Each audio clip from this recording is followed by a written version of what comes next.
मम नाथ श्री जगन्नाथ मम गुरु श्री जगद्गुरु ममात्मा सर्वभूतात्मा तस्मै श्री चैतन्यं शाश्वतं शान्तं ब्रह्मातीतं निरञ्जनं बिन्दुनाथकलातीतं तस्मै श्री गुरवे ध्यानमूलं गुरुमूर्ति पूजामूलं गुरुपदं मंत्रमूलं गुरुर्वाक्यं मोक्षमूलं गुरुकृपा गुरुर्देवो गुरुधर्मा गुरुनिष्ठा परन्तपा गुरुप्रतनं नान्यत् सत्यं सत्यं वदामि सच्चिदानंद रूपाय व्यापने परमात्मने नमः गुरुनाथाय या विद्याग्रंथवेदिने संसार सागर समुद्र ज्ञानमत्रं ब्रह्मादिदेव पूजित सिद्ध मंत्रं दारिद्र्य दुख भय विनाश मंत्रं वंदे महाभयहरं गुरुराज मंत्रं वंदे महाभयहरं गुरुराज मंत्रं यस्य प्रसादात् पत्ताश्वामना भवन्ति संसार सुतारना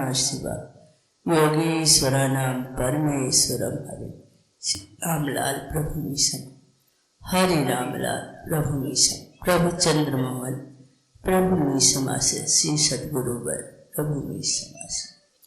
ध्यान से कई बार कभी कभी हमें पूर्व जन्म की चीजें का साक्षात्कार होता है। उसमें हम दिख जाता कि हम कितने कर्म कैसे करके आए हैं।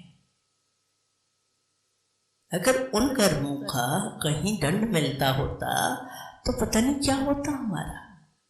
नहीं, गोपालानंद जी की घटना आपको सुनाई हमने। गोपालानंद जी पूर्व जन्म में एक ब्राह्मण थे, इस जन्म में वो अग्रवाल परिवार में जन्म लिए। और सपूर्व एक बार की घटना है कि ऋषि के आश्रम में वो पानी खींच रहे थे कुएं से, और कुएं में रस्सा लगा था। वो ऐसे करके वो लकड़ी का वो बना रहता, उस पर लिपटता जाता है रस्सा। तो उसमें कील लगी थी एक, तो कील से वो ऐसे लपेट रहे थे, तो कील कैसे उनके लगी और उनका यहाँ से लेके यहाँ हाथ फटता चला गया, बहुत बड़ा घाव बना। तो सब लोगों को बड़ा आश्चर्य हुआ और सबने कहा प्रभु जी उनकी स्थिति बहुत अच्छी थी, ध्यान स्थिति इतनी अच्छी थी। प्रभु जी की महाप्रभु जी का समय सभी की स्थितियाँ बहुत अच्छी हुआ करती थी, और ऐसे बहुत भीड़ तो नहीं होती थी, लेकिन जो भी होते थे सबकी स्थितियाँ बहुत अच्छी थी प्रभु जी की कृपा से। तो सबने कहा कि भाई जी तो इतना ध्यान करते हैं, इनकी ये गति क्यों हुई? तो प्रभु जी का ऐसा है कि तुम लोग, मैं कुछ कहूँ इससे कोई फायदा नहीं, तुम लोग बैठ जाओ ध्यान में, और ध्यान में बैठ कर देखो क्यों हुआ ऐसा। तो 4-5 लोगों को प्रभु जी ने आज्ञा दी, अब 4-5 लोग ध्यान में बैठ गए एक साथ। सबने वही देखा, सबने एक ही देखा कि जो राम ये थे, राम गोपाल नाम था इस जन्म में। पहले गोपालानंद जी की महाराज महाप्रभु जी ने नाम दिया, उनका नाम राम गोपाल था, वैद्य थे वो इसमें। तो देखा कि वो पूर्व जन्म में एक ब्राह्मण हुआ करते हैं, और रामनाथ पांडे उनका नाम हुआ करता है। उनकी पत्नी का नाम सुशीला था, और वो एक अच्छी महिला, सुंदर महिला थी और साध्वी थी। लेकिन इनके मन में किसी कारण से बसात इनके मन में शक हो गया उसके प्रति, और वो शक का कोई इलाज नहीं होता है। और वो जब भी जाए, कथावाचक थे, काम कथा वाचने का था, तो जब भी कहीं कथा करने जाए तो इतना पत्नी को काम बता के जाते थे कि वो काम में व्यस्त रहे, इसको फुर्सत ना मिले कि किसी से बात कर सके। उन्होंने कहा यही सकता कि पीछे से बात करती किसी से। उस दिन भी काम बता के गए, वो काफ़ी काम बता गए अपने हिसाब से, और वहाँ जाके उन्होंने कथा जो है अपनी बड़ी संक्षेप में कर दी। मन लग नहीं रहा था, जल्दी जल्दी कथा करके आ गए। वो वापस आ गए तो वो पत्नी जो है उनकी बिल्कुल अपनी गति में काम कर रही थी, उन्हें कोई दिमाग में तो कुछ था नहीं, कुछ इस तरीके की बात की कोई। और ये जाते समय कह गए थे कि जानवर की कुट्टी काट लेना, चारा काट देना। तो वो अपनी गति में काम कर रहे, वो उसका ये था कि अभी काम निपटा करके काटे दे रहे।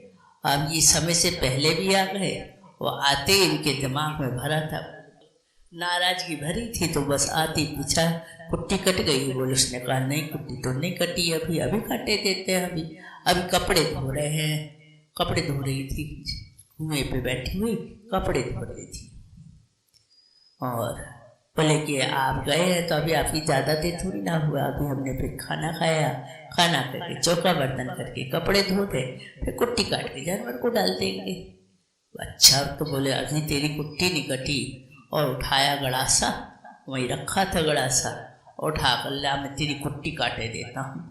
और कहा उन्होंने लिया, उन्होंने देखा था और ऐसे करके पानी खींच रही थी, तो पानी खींचते में हाथ नहीं दे दिया, तो हाथ कटा और वो गिर गई और प्राणांत हुआ उनका।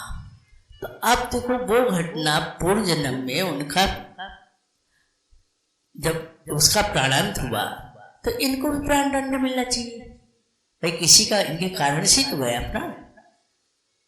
तो घटना तो ऐसी थी कि इनका भी प्राण होना चाहिए, लेकिन चूंकि इस जन्म में वो प्रभु जी की शरणागत हुए और ध्यानाभ्यास उनका बहुत अच्छा था, इस कारण उनका वो इतना बड़ा संस्कार इतने में बढ़ गया।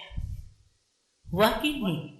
तो ध्यान है अस्तत वृत्तिया, ध्यान के द्वारा हमारी वह वृत्तियां जो अत्यंत क्लिष्ट है, कष्टकर है, जिनको हम सामान्य जीवन भर भी प्रयास करें तो नहीं कर पाती, और वह कृपा और ध्यान से सूक्ष्म से सूक्ष्म में कर जाती है। इसलिए आवश्यक है कि हम ध्यान करें। ध्यान से ही एक तो हमारी वृत्ति विरोध मिटता है।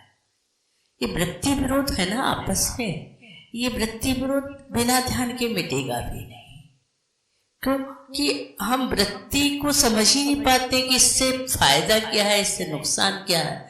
हम विज्ञान ही नहीं समझ रहे हैं जीवन का कि ये वृत्ति विरोध करके या सहयोग करके या राग करके या द्वेष करके हमें मिलेगा क्या, मिलता क्या है। मिलेगा तो मिल ही रहा है, तो मिलेगा क्या वाली बात ही नहीं है। तो अगर इस चीज को ध्यान हमें इस विज्ञान को, इस थ्योरी को समझाता है। ध्यान करने से हमारे अंदर प्रकाशित होती है सब चीजें। देखा, ये वाला संस्कार आया तो ये चीज आई सामने, चित्रपटल पे वो चीज आ जाती है, फिर उसका अर्थ आता है। जब ध्यान करते हैं तो जब दरगाह समाधि में पहुंचते तो जैसे गाय का चित्र आया आपके सामने, ध्यान में बैठे एक गाय आई। अब आपको नहीं पता गाय क्या है, आपने कभी गाय नहीं देखी नहीं। एक सफेद सफेद पशु है, उसकी पूंछ है, चार वो सींग है, आपको पता नहीं, तो वहां लिख क्या गई, ये गाय है। ठीक है, ऐसी ही बहुत सी चीजों का जिनसे हम परिचित नहीं, जो संस्कार हमारे कर्माशय में पड़े हैं, वो जब ध्यान में निकलते हैं तो वो सूक्ष्म में निपट जाते हैं। एक और घटना सुनाए सूक्ष्म में कैसे निपटते हैं। एक सूक्ष्म में एक और था ऐसी, उसका भी ध्यान के द्वारा निकला। मंगामल था, अमृतसर की बात है, प्रभु जी अमृतसर में निवास करते थे। तो वहीं पर वो लाला तो सेठ था। तो प्रभु जी का जब उसने प्रताप सुना तो आने लगा, बैठने लगा प्रभु जी के पास में, और उसे लगा कि प्रभु जी के पास कोई विद्या है, जादू। उस बंगाल का जादू बहुत फेमस रहता था। ये सब बातें ध्यान आने की कम लोग जानते थे, बंगाल वाला जादू बहुत जानते थे। तो मेरे पास कोई जरूर विद्या है ऐसी कि ये इनके पास इतने अच्छे अच्छे लोग आते हैं और बढ़िया बढ़िया स्त्रियाँ भी आती हैं, तो इनसे कोई मंत्र ले लिया जाए और जप किया जाए, उससे कर ले, हम भी तो हमारे पास भी ऐसी आ जाएंगी बहुत सारी। इस लालच में वो रोज आके बैठता था, और रोज आकर के उसकी दृष्टि भी अच्छी नहीं थी। तो प्रभु जी ने उसको देखा, प्रभु जी देखते ही उसको थोड़ा एक आध बार ताड़ना भी दी। प्रभु जी ने मंगल ध्यान से बैठ, ठीक से बैठ, लेकिन बुरा नहीं मानता था प्रभु जी का। उसे तो ये था, रोज यही प्रार्थना करता था, प्रभु जी एकांत दे दो तो हम पूछ लें आपसे। अब सबके सामने तो ये पूछ नहीं सकता था कि आपके पास ये कैसे आती हैं और आपको हमें विद्या। तो वो प्रभु जी से रोज प्रार्थना यही करता था, प्रभु जी मुझे एकांत मिल जाए।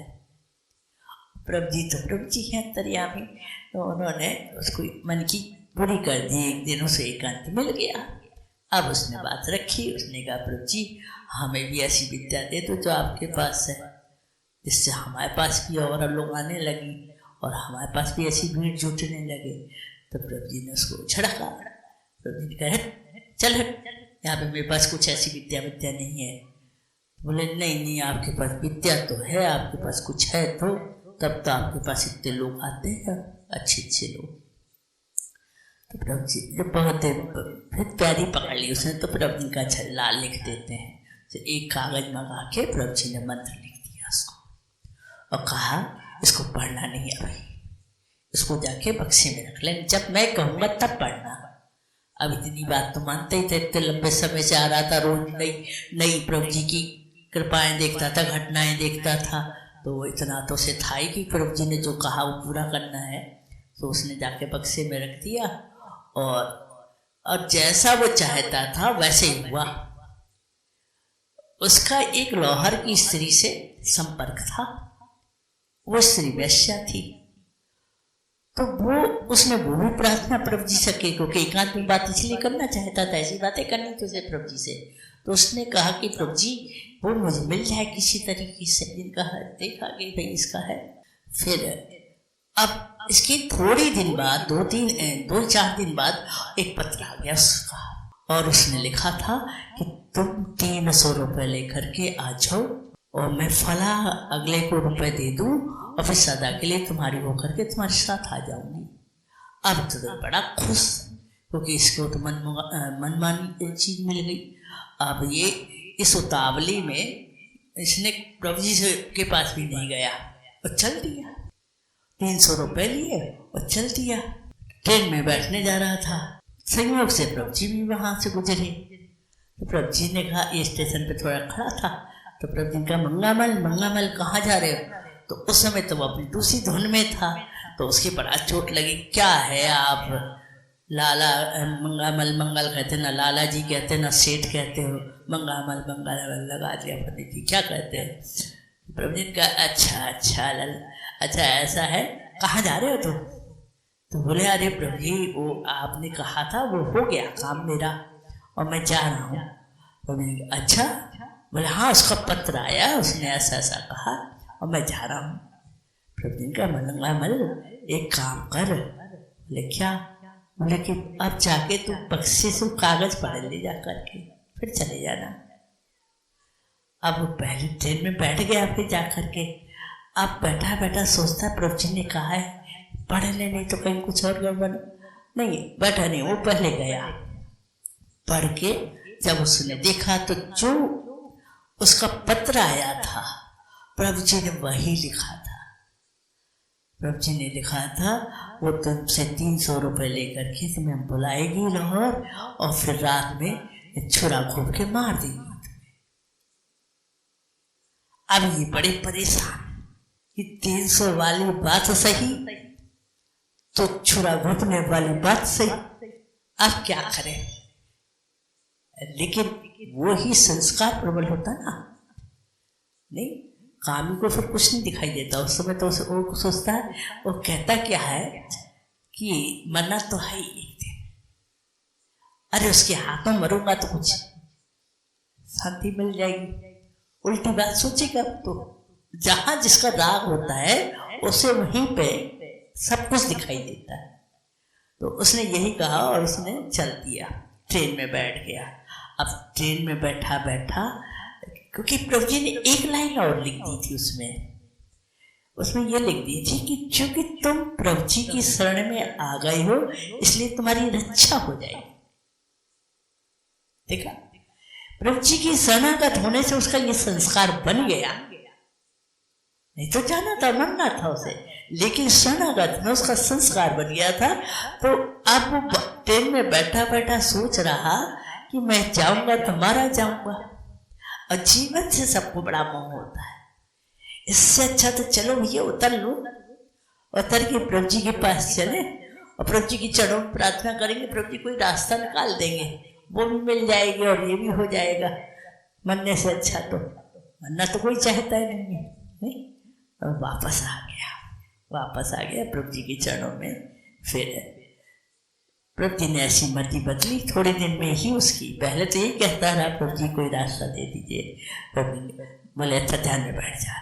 वो ध्यान में बैठे बैठे उसका मन जो है साफ होता गया, संस्कार घटता गया और उससे उसकी आसक्ति छूटती गई।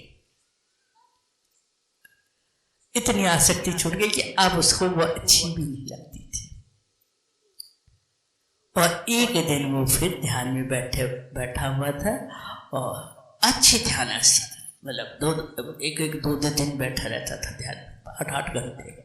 तो ऐसे ध्यान में बैठे बैठे अचानक एक दिन वो स्त्री आई और आकर उसने छुरा से मार दिया ध्यान में बैठे।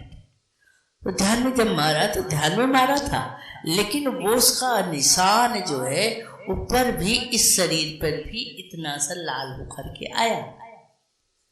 ध्यान से उठा, प्रभु जी को सुनाया, प्रभु जी को बताया कि प्रभु जी ऐसा ऐसा आज वो लोहर वाली स्त्री आई, उसने ऐसा ऐसा किया। प्रभु जी का बहुत अच्छा हुआ बेटा, आज तेरा भुगतान हो गया। और उस दिन के बाद जिंदगी का भी कुछ नहीं, बढ़िया साधक की तरह अच्छे लंबे साल जिए, अच्छी अवस्था पाई, अच्छी ध्यान स्थिति पाई और अंत में अच्छी गति पाई। तो प्रभु जी की कृपा से जीवन कितना परिवर्तित हो जाए, कहाँ का कहाँ हो जाए, ये सबसे बड़ा हमारा पुण्य संस्कार तो यही। एक स्त्री ऐसी थी, उसका किसी अन्य से था, तो उसके घर वाले उसको लेके आए प्रभु जी के पास में। तो प्रभु जी ने कहा कि मुनिया बेटा तुम ऐसा करो कि तुम ध्यान करो। तो बोले मुझे नहीं ध्यान करना, मुझे ध्यान करना ही नहीं है किसी का, मुझे तो उसी आदमी के साथ रहना। अब बहुत समझाया प्रभु जी ने, फिर उससे कहा अच्छा तो तुम कृष्ण का करोगे? बोले नहीं, हम कृष्ण का नहीं करेंगे। तो प्रभु जी किसका करेगी? बोले हम उसी का कर लेंगे। बोले उसका करेगी? बोले हाँ उस आदमी का कर लेंगे। प्रभु जी ठीक है। तो प्रभु ने उसी आदमी के लिए कह दिया कि तुम उसी का ध्यान कर जिससे तेरी प्रीति है, आसक्ति है। उसी का ध्यान करने लगी और करते करते थोड़े दिन में क्या देखा उसने, धीरे धीरे वो व्यक्ति वो होने लगा, उसकी जगह भगवान कृष्ण आने लगे। और थोड़े दिन चला और थोड़े दिन ध्यान चला, फिर वो उसका उस व्यक्ति से बिल्कुल चित्त हट गया और कृष्ण भगवान में ले गया।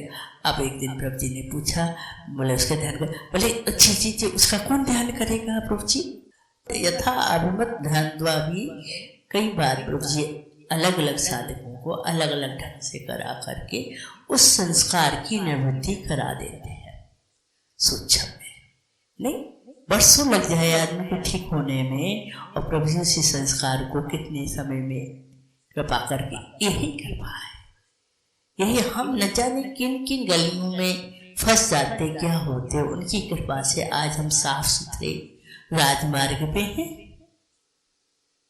नहीं, एक राजमार्ग है हमारे पास, ठीक है मार्ग तो में थोड़ी बहुत तो बाधाएं होती हैं, लेकिन एक राजमार्ग तो है, साफ सुथरा मार्ग तो है हमारे जीवन में। आज हमारे पास ऐसी चीजें तो नहीं है कि जिससे हम इस दिशा में थोड़ा भी ना समझ सके। ये चर्चा आज हमें सुनने को मिल रही है, बात करने को मिल रही है, तो ये उसकी कृपा से मिल रही है। तो हम पता नहीं हम भी क्या बातें कर रहे होते, कहीं बैठे बैठे गप सप कर रहे होते, किसी की चुगली निंदा तमाम ऐप में पड़े होते, ताजुआ कुछ भी खेल रहे होते। ठीक है, तो यही कृपा होती है। ये मत सोचो कृपा कुछ और होती है। घर की उस सारी सब चीज़ों से बच करके आज प्रभु जी ने कितने हमें साफ सुथरे पवित्र वातावरण में दिया है। पवित्र भोजन है, पवित्रता के साथ में पवित्र आत्माओं के साथ में संगत दी है। ये अगर हम गुण दोष न देखें तो पवित्र आत्माएं ही परमात्मा की शरण होती हैं। सब पवित्र आत्माएं हैं ये सब। ऐसा तो है नहीं कि यहाँ पे आने वाला कोई ऐसा है कि दुरात्मा आ जाए। दुरात्मा का मन ही नहीं लगता है। यहाँ पे बगल से भी होते हैं तो भी नहीं लगता। गंगा बहती सब नहीं नहाते हैं, वो सोचते हैं नहा लेंगे, या नहाने का क्या जरूरत है। उसको गंगा में गंदगी दिखती है, लेकिन श्रद्धा वाले होते हैं आके डुबकी लगा देते हैं। तो ऐसे ही होता है। जब संस्कार नहीं होता तो ऐसे ही लगता है संस्कार है, धन्यवाद देना चाहिए इसके लिए, अंदर से आत्मा से प्रभु जी की कृतज्ञता व्यक्त करनी चाहिए। अहोभाव होता है, धन्यवाद नहीं, अहोभाव होता है। ये आपकी कृपा है कि हम हैं यहाँ, ये हमारा पुरुषार्थ नहीं है, ये आपकी कृपा है कि हम यहाँ हैं। और ऐसे संस्कारों को जो क्लिष्ट से क्लिष्ट है, मानिक चंद दलाल का भी प्रसंग आया इसमें, कैसे उनको जीवन दान दिया प्रभु जी ने। वो उससे पीड़ित थे क्षय रोग से, बिल्कुल मरणासन्न अवस्था हो गई उनकी। डॉक्टर ने जवाब दे दिया, ले जाओ, आप कोई इलाज नहीं है और घर जा करके इसको 2-4-10 दिन जीना है, सेवा करो। लेकर के आ गए। जब वो कृष्ण भक्त थी, उनकी पत्नी तो भगवान कृष्ण की आराधना करती थी, तो उन्होंने प्रार्थना की भगवान कृष्ण से, प्रभु कुछ कर दो। तो प्रभु जी ने दर्शन दिया। ऐसा नहीं है कि भगवान कृष्ण की वो भक्त हैं और दर्शन प्रभु जी दे रहे होंगे। रात में स्वप्न में उनको प्रभु जी ने दर्शन दिया, पगड़ी वाला स्वरूप, और प्रभु जी ने कहा कि तुम इसको लेकर के अपने पति को और ऋषिकेश आश्रम आ जाओ। और ऋषिकेश आश्रम का उन्होंने वो दिखा दिया, मतलब कैसे कैसे रोड से वहाँ तक का रास्ता दिखाया और उसका चित्र दिखा दिया कि ये यहाँ लेके आ जाओ। सुबह उठी तो अपना बोली पति से, वो बिल्कुल ऐसे ही हो गया था, बिल्कुल टीबी का मरीज तो वैसे ही कंकाल हो जाता है, कंकाल था बिल्कुल। तो बोले कि चलो ऋषिकेश ले चलते हैं और शायद कुछ हो जाए। तो बोले कि देख, उसको बहुत, एक तो वैसे ही मरने को बैठा था, बोले देख मैं 4-6 दिन में मर जाऊंगा, तो फिर तू चली जाना ऋषिकेश, और जितना तुझे बाबाओं के साथ में रहना है और रहना तू, और मुझे 2-4 दिन के लिए मैं हूँ, तो अभी मुझे ही रहने दे। और चिड़चिड़ा के बोला तो उसको बहुत बुरा लगा उनको, फिर वो चुप लगा गई। अब मन ही मन सोचती रही कि क्या करें, जब नहीं कोई मतलब। रात में फिर प्रार्थना की कि क्या करें हम, प्रभु आप ही कृपा करो कुछ। तो प्रभु जी ने दोबारा दर्शन दिया, दोबारा वही सपना रिपीट हुआ, और सपने में प्रभु जी ने कहा कि नहीं तो परेशान नहीं हो, तुम आ जाओगे, लेके आ जाओ। और आसर सुबह से उसका पति स्वयं कहता है कि तुम कह रही थे कल ऋषिकेश चलने के लिए, तो मैं भी सोचता हूँ चलो भाई, कम से कम गंगा जी का किनारा तो मिल जाएगा, जाना तो है ही, अब तो गंगा जी का किनारा तो भी मिल जाएगा, चल। तो लेकर के आई। जब लेकर के आई, अब बिल्कुल ऐसे ढांचा तो था ही, आकर के वहीं ऐसे लिटा दिया। प्रभु जी बाहर गए हुए थे घूमने, भोजन करके ऐसे चले जाते थे, उस समय जंगल था बहुत, घूमने निकल गए थे। तो जब लौट के आए प्रभु जी ने तो देखा वो पड़ा हुआ है, तो वो पैर पकड़ के रोने लगी। प्रभु जी का, देवी क्यों रो रही हो, क्या बात है? बोले कृपा कर दीजिए, कृपा कर दीजिए। प्रभु जी ने क्या कर दे? तो बोले ये मेरा पति है, इनको ठीक कर दो। तो प्रभु जी ने कहा इसको मैं क्या ठीक कर दूँ भाई, इसमें कुछ हो तो मैं ठीक कर दूँ, ये तो पूरा कंकाल हो गया, ले जा तभी, ले जा इसको, घर ले जा, अब इसमें कुछ नहीं है। और उसमें कराता साधन वादन तो करने लायक ही नहीं है, अब क्या फायदा इसको ले जा। बोले नहीं, आपने हमको दर्शन दिया है, आपने स्वप्न में हमें दर्शन दे के बुलाया है, आपको कृपा तो करनी पड़ेगी, आपने बुलाया हमको। क्या मैंने बुलाया तुमको? बोले हाँ। बोले आपने बुलाया, आपने ये सब दिखाया भी था। बोले अच्छा, तो ऐसा भाई, तो कहा अपने ब्रह्मचारी से कि भाई ऐसा है कि इसको लेकर के अंदर चलो। तो अंगड़ प्रांगण में लेकर के आ गए, बाहर से ऐसी लंबा सा है आश्रम, तो अंदर ले आए, प्रांगण में लेटा दिया गया।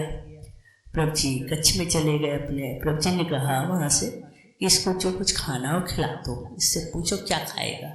उससे पूछा गया तो उसने कहा मैं पेड़े खाऊंगा और पकौड़े खाऊंगा प्याज के।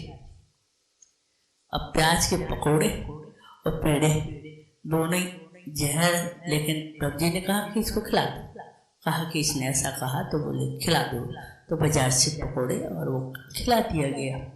और खाते ही उसने पानी पिया, पानी पीकर जैसी टका ली, बाहर उसने आँख फेर करके अधराम से गिर गया और मर गया।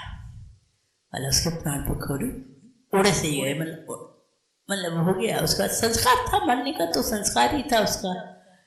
अब तो उसकी पत्नी ने वो रोना शुरू किया, जोर जोर से हल्ला मचाना शुरू किया, छाती पीटना शुरू किया, और प्रभु जी को खूब अनाप शनाप बोलने लगी कि ये बाबा तो अच्छा निकला, मेरा आदमी 5-6 दिन जिंदा रहता तो इसने तो आते ही मार दिया। और ऐसे करके बोलने लगी। अब प्रभु जी तो अंदर बैठे, तो प्रभु जी ने कहा कि ऐसा है कि जाके उससे कहो जा करके चुप हो जाए, तो ठीक हो जाएगा अभी थोड़ी देर में। तो ब्रह्मचारी ने आके बाहर उससे कहा कि चुप हो जा। प्रभु जी ने कहा ठीक हो जाएगा वो, और सच में थोड़ी देर बाद वो उठ के बैठ गया और बोले कि देख रो क्यों रही है, रो क्यों रही, देख मैं बिल्कुल ठीक हो गया, और मेरे मुंह से एक गोला निकला है और प्रभु जी के मुंह में चला गया है। एक काला गोला सा मेरे मुंह से निकला है, प्रभु जी के मुंह में चला गया, और प्रभु जी बीमार हो गए। सच में प्रभु जी 3 दिन तक प्रभु जी कच्छ से बाहर नहीं निकले। 3 दिन बाद प्रभु जी जब निकले तो प्रभु जी बिल्कुल ऐसे हो गए थे, पीले पर थे और ठीक हो गए थे पीले के। 3 दिन में वो संस्कार प्रभु जी ने अपने शुद्ध देह अपने ऊपर भुगतान किया।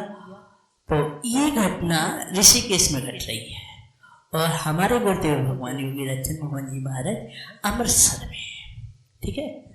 और अमृतसर में उन्हें पता पड़ा कि हमारे गुरु भाई आए गोपालानंद जी मुलखराज जी महाराज। तो किसी ने बताया कि तुम्हारे गुरु भाई आए, भाई तुम मिले नहीं ब्रह्मचारी उनसे? तो उन्होंने कहा नहीं, बोले वो गागरमल धर्मशाला में ठहरे, जाओ मिलाओ।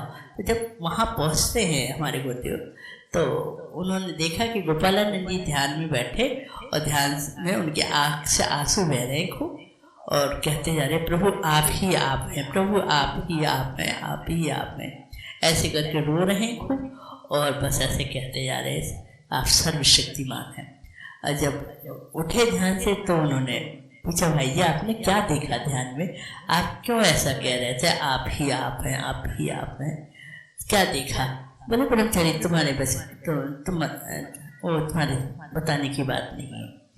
तो बोले नहीं बताइए आपने क्या देखा। बोले देखो तुम्हें विश्वास ही नहीं आएगा, तुम क्या फायदा उससे, और तुम्हारा विश्वास और वो होगा।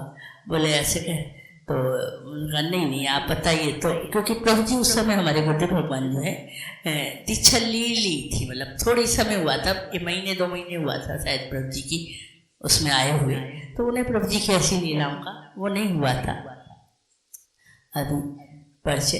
तो जैसे उन्होंने ये पूरी घटना बताई, अब उन्होंने ध्यान में पहले ही देख ली, समझ रहे, और उन्होंने कहा कि अच्छा, और जब सुना तो फिर महाराज जी के मुँह से निकल गया ऐसे, ये बोले ऐसे कैसे हो सकता है कि कोई का संस्कार कोई ले ले, ऐसे कैसे हो सकता है, मतलब उसका संस्कार प्रभु जी ने कैसे ले लिया, ये कैसे हो सकता है? तो खुद वो पहले ब्रह्मचारी हमने तुमसे पहले ही कहा था कि तुम्हारा अभी इस क्षेत्र में प्रवेश नहीं है, हाँ तुझे चीजें नहीं अभी पता है और तुम्हें विश्वास नहीं होगा, और पहले हमने कहा था तुमसे। तो फिर अगर तुमने अब पता ही सुन ही लिया है तो विश्वास नहीं हो रहा तुझे, तो एक काम करो कि तुम चले जाओ ऋषिकेश और जाके देख लो जाके। प्रभु जी अभी भी बीमार है, और जाके पता कर लो घटना का। महाराज जी तो उस समय बहुत हमारे बहुत ज़्यादा योगी की खोज में बहुत व्याकुल थे, और बहुत ही सारी योग की व्यक्ति बहुत ज़्यादा वो थे, और उन्होंने तत्काल फिर गए ऋषिकेश जब जा पहुँचे तो प्रभु जी 3रा दिन था, और 3रा दिन प्रभु जी ऐसे बाहर बैठे थे सोफे पे, और कम्बल ओढ़े हुए बैठे थे, और बिल्कुल वो हो गए थे अस्वस्थ से, पीले से पड़े। तो जाके महाराज जी ने सबसे पहले यही प्रश्न किया, प्रभु जी आपका स्वास्थ्य अच्छा नहीं है? प्रभु जी बोले नहीं। इतने प्रभु जी का कहना था, उतने में वो मानिक चंद्र जो था वो बैठा था बिल्कुल पास में, और वो बोल पड़ा, रोने लगा, बोल पड़ा कि सब प्रभु जी की ने मेरे ऊपर। तब उसने जो उन्होंने ध्यान में सुनाया था वो उसने पूरी घटना यहाँ सुना दी, ठीक है। तो ध्यान है अस्तर। ध्यान के द्वारा कितने बड़े बड़े संस्कारों का भुगतान कैसे हो जाता है। इसीलिए सब लोग इन सब बातों में नहीं अटका करो, ध्यान किया करो, जिससे हमारे कुछ ऐसी प्रवृत्तियां पूर्व जन्मों से होती हैं, अभी भी बन जाते हैं, अभी भी आपसी राग द्वेष संस्कार बन जाते हैं, जिससे चित्त गंदा हो जाता है और फिर हम ऐसी वैसी बातें करते हैं, तो उन सब से बच सकते हैं, है ना। प्रभु जी हमें आगाह करते हैं, बचा लेते हैं, सूक्ष्म में भुगतान करा देते हैं, बहुत लंबा संस्कार छोटे में करवा देते हैं। इस तरीके से हमारे तभी तो हमारा कर्माशय निश्चित हो जाएगा, नहीं तो हमारी फिर मुक्त कैसे होते। यहाँ पे आकर के प्रभु जी कृपा से हमारे बड़े बड़े संस्कारों का जो वर्षों में निपटने होते महीनों और दिनों में निपट जाते हैं, चित्त का कलेश शांत हो जाता है। और क्या महिमा गाएं, इसकी महिमा का कोई थोड़ा बहुत हो तो गाई जा सकती है, जिसकी महिमा ही अनंत हो उसको कितना गाया जाए। और इसी के साथ हम अपनी वाणी को विराम देते हैं। इसी चरण में आरती के लिए खड़े हो जाए।